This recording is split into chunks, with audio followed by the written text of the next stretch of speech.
41 মানুষের পাপের কারণে জমিনের বুকে বিপর্যয় সৃষ্টি হয়। সূরা শুআরাতে বলা আছে 42 নম্বর সূরা আয়াত নম্বর 31, সেখানে বলা আছে ওমা আসাবাকুম মিন মুসিবাতিন ফাবিমা কাসাবাত আইদিকুম ওয়া ইয়াফু আন কাসীর। তোমাদের উপরে একের পর এক মুসিবত আসছে, বিপদ আসছে, এটা তোমাদের কর্মের ফল, এটা তোমাদের পাপের কারণে এরকমটা হচ্ছে। এই পাপ অনেক কারণ রয়েছে, তার মধ্যে অন্যতম হচ্ছে পাপ। পাপের কারণে আল্লাহ তাআলা বৃষ্টি বন্ধ করে দিয়েছে। এটা আমাদের শাস্তি, আল্লাহ তাআলা শাস্তি স্বরূপ বৃষ্টি বন্ধ করে দিয়েছেন। দ্বিতীয় নম্বর কারণ হচ্ছে সুনান ইবনে মাজাহ 4019 নম্বর হাদিসে বলা আছে লাম তাদাল ফাহিশাতু ফি কওমিন হাত্তা ইউলিনু বিহা। যখন সমাজে জিনা ব্যভিচার এভেলেবেল হয়ে যাবে, যখন সমাজে জিনা ব্যভিচার অন্যায় অশ্লীলতা একেবারে এভেলেবেল হয়ে যাবে, তখন আল্লাহ তাআলার পক্ষ থেকে বিপদ আসবে। কেমন বিপদ? আল্লাতী লাম তাকুন ফি আসলাফিহিম আল্লাযীনা মাযাউ। যেই ধরনের বিপদ আমাদের বাপ দাদারাও দেখেনি, যেই ধরনের রোগ আমাদের বাপ দাদারাও দেখেননি এবং নামও শোনেননি। কত প্রকারের ঝড় আমাদের বাপ দাদারা জীবনে কোনোদিন শোনেননি। কত প্রকারের রোগ ব্যাধি যেগুলো আমাদের বাপ দাদারা শুনেওনি। যেমন করোনা নতুন ব্যাধি। তো আল্লাহ তাআলা এই সব বিপদগুলো কখন দেন? যখন সমাজে জিনা ব্যভিচার অন্যায় অশ্লীলতা একেবারে সচরাচর হয়ে যায়।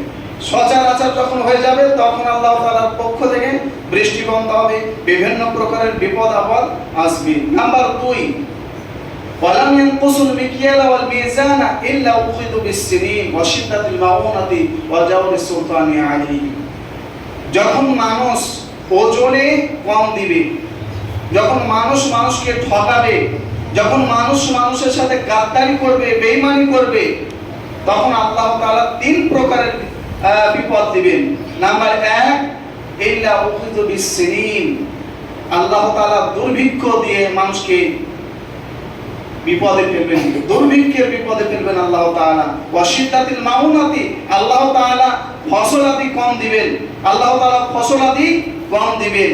তখন যখন মানুষ মাফে কম দেবে, মানুষ যখন মানুষকে ঠকাবে, যখন মানুষের সাথে গাদ্দারি করবে, বেঈমানি করবে, তখন আল্লাহ তাআলা এই বিপদ দিবেন কি? ইল্লা উখিযু বিস-সিনিন, দুর্ভিক্ষ দেখা দিবে তখন। নাম্বার 2, 3টা বিপদ দেখা দিবে। একটা অন্যায় করলেন। দ্বিতীয় নম্বর কি? ওয়াশিদ্দাতিল মাউনা, খাদ্যের সংকট দেখা দিবে, ফসল আদি অত হবে না। নাম্বার 3, ওয়াজাউরিস সুলতানি আলাইহিম, জালেম শাসককে অন্যায় অশ্লীলতা একেবারে প্রকাশ্য করে ওইরকম ব্যক্তি হবে সমাজের নেতা, ওইরকম ব্যক্তি হবে সমাজের নেতা, সমাজের মোড়ল সর্দার, ওরকম ব্যক্তি হবে মেম্বার, প্রধান, ওরকম ব্যক্তি হবে এমপি, শেষ পর্যন্ত। তৃতীয় নাম্বার কারণ হচ্ছে আল্লাহ নবী সাল্লাল্লাহু আলাইহি সাল্লাম বলেছেন ওয়ালাম ইয়ানকুযু আহদাল্লাহি ওয়া আহদা রাসূলিহি। মানুষ যখন আল্লাহর অঙ্গীকারকে ভঙ্গ করে, রাসূলের অঙ্গীকারকে ভঙ্গ করে, তখন আল্লাহ তাআলার পক্ষ থেকে বিপদ আসে। আল্লাহর অঙ্গীকার 2 প্রকারের। নাম্বার 1, শিরিক। মানুষ যখন শিরিক অহরহ করতে থাকে, তখন আল্লাহ তাআলা বিপদ দেন। নাম্বার 2, আল্লাহর অঙ্গীকার হচ্ছে নামাজ। যে ব্যক্তি নামাজ কায়েম করবে না, যখন মানুষের সংখ্যা বেশি বৃদ্ধি পাবে কি? বেনামাজি, নামাজ পড়ে না, নামাজ থেকে বিমুখ, ধর্ম থেকে বিমুখ, তখন আল্লাহ তাআলা কি করবেন? এই বিপদ পাঠাবেন। আল্লাহ তাআলা সূরা তাহার মধ্যে বলেছেন ওয়ামান আ'রাদা আন যিকরি ফাইন্না লাহু মাঈশাতান দানকা। যখন মানুষ আমার স্মরণ করা থেকে, আমার নামাজ পড়া থেকে বিমুখ হয়ে যাবে, মুখ ফিরিয়ে নেবে, তখন আমি তার জীবনকে সংকুচিত করে দেব, তখন তার ইনকামকে আমি সংকুচিত করে দেব, তার ধন সম্পদে বরকত থাকবে না। হাজার হাজার তার ধন সম্পদ, তাও তার মন ভরবে না, পেট ভরবে না। আরো লাউ কানা ইবনে আদম আওয়াদিয়ান মিম্মা লাতাকা তারিতান, মানুষের যদি দুইটা উহুদ পাহাড় সমপরিমাণ স্বর্ণ থাকে, বলবে আরেকটা যদি স্বর্ণের পাহাড় থাকতো। মানুষের যদি একটা গাড়ি থাকে, বলবে আরেকটা যদি হতো। এই হলো মানুষের অবস্থা। কখন এটা হবে? যখন সে ধর্ম বিমুখী হবে।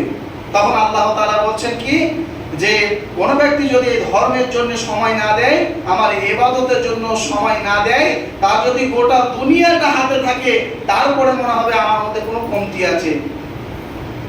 ওয়ালাম আশুদ্দা ফাকরা ফাইলাম তাফআল লাম আশুদ্দা ফাকরা, তুমি যদি আমার জন্য সময় ব্যয় বের না করো, আমি তোমার দারিদ্রতার দরজা বন্ধ করব না।